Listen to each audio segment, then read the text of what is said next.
Hi everybody, welcome back to my channel. I'm Yesha if you're new here, and today I'm going to be talking about mistakes to avoid this application season.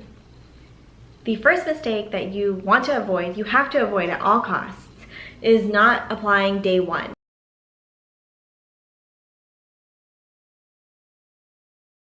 The second mistake that I want you to avoid is not applying to enough programs. Now, this is most important for prelim programs, which are notoriously challenging to get an interview at because they are really competitive. Think about who think about who you are going up against. You're going against dermatology, ophthalmology, you're going up against like every competitive specialty that requires a prelim year basically. And so you have to make sure that you apply broadly. Even if it's not in the geographic area that you want, make sure you have enough where you feel confident that you're gonna match, because the worst case scenario is that you have to soap for a prelim and then you're gonna get stuck in a random surgery program in a random part of the country that you don't wanna go to. So it's better to have the option to interview at a bunch of places, even those that may be less desirable, and kind of see them all yourself instead of being stuck in a soap situation. Apply to a lot. Now when it comes to residency applications, I will say in radiology, you can be reasonable. It's not super competitive to get into the top spot, so you don't need to like over apply. But if you are someone with lower scores or something, then make sure you apply to enough programs. I mean, again, day one is the best time to apply. Like I said, the longer you wait, the less chance there is for you to get an interview. And so I feel like if you're gonna panic and spend money and apply later, that money is better spent doing it up front. So just make sure that you apply to enough programs, especially for prelim interviews. You want to over apply. For radiology, not so much, but critically think about your application. Make sure you have enough safety programs, make sure you have enough mid-tier programs, and of course the reach programs that you want to go to, but make sure you do that because again, day one is the best time to apply.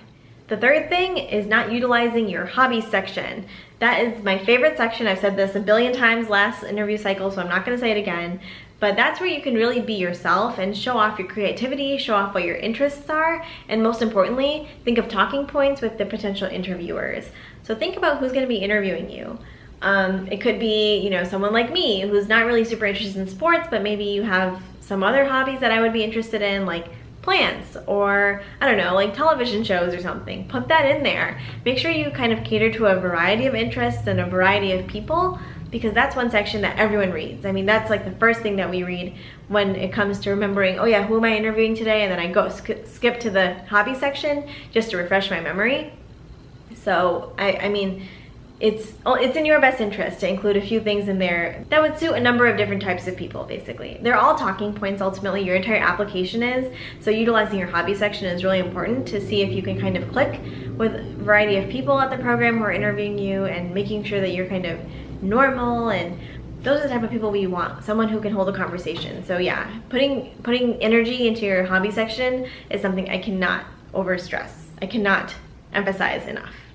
The next thing I want to say is something I don't like to see on applications, but that is having too much of your college experiences on your application. Now, obviously, a lot of you already know, if you're already filling out the application, that you have to put in the years.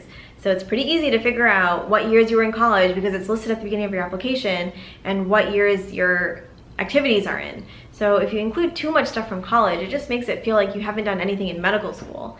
And I'm not saying not to include anything from college, but there's a limit, I would say. Like, don't add a lot of stuff from college. I think I had one or maybe two things from college on my ERAS application because they were really important experiences to me, and I feel like they were really important to my application, and they said something about me. So if you have experiences like that, then by all means include that in your application, but don't include like 50 things from them, because I think at that point it just looks like filler, and we don't want filler. We can tell when you're just doing it for filler. So yeah, don't include a ton of stuff from college. The opposite of that is also true. So I would suggest not leaving any section fully blank. So go through ERAS and look, there's like a volunteer section, there's an activity section, there's a, I don't know, research section. Try to have something for each section, at least one thing, maybe two. That way it feels like you've at least done some volunteer time, or you've done some research time. You've at least tried all of these things, and you've given back to your community, and you've done, things for fun, etc. in your hobby section. It just feels like you're well-rounded. And while I know that the ERAS application is not truly representative of who you are as a person, that is what you're showcasing. And so I think it's important to show that you are well-rounded, you have a variety of interests, and you're curating it into this one application. So try not to leave anything blank, and of course don't add too much filler, like I said. So there's kind of a sweet spot, I would say.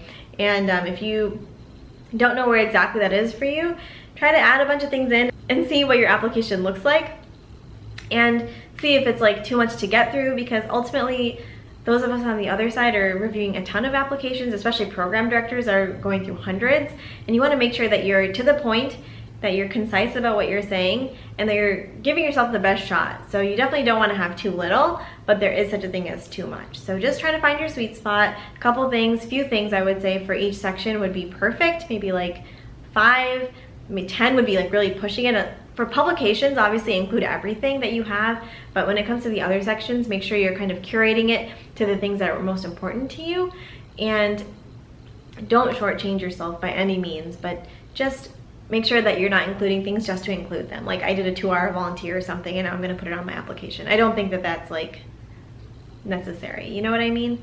I'm sure that you have figured it out by now, but in any case, hopefully this was helpful. So yeah, these are kind of the top 5 mistakes that I see. I would say the leaving an entire section blank is one I see more than I would like to see. And hopefully now that you've seen this video, you won't do that. So let me know if this was helpful, and I will see you all in the next one. Bye.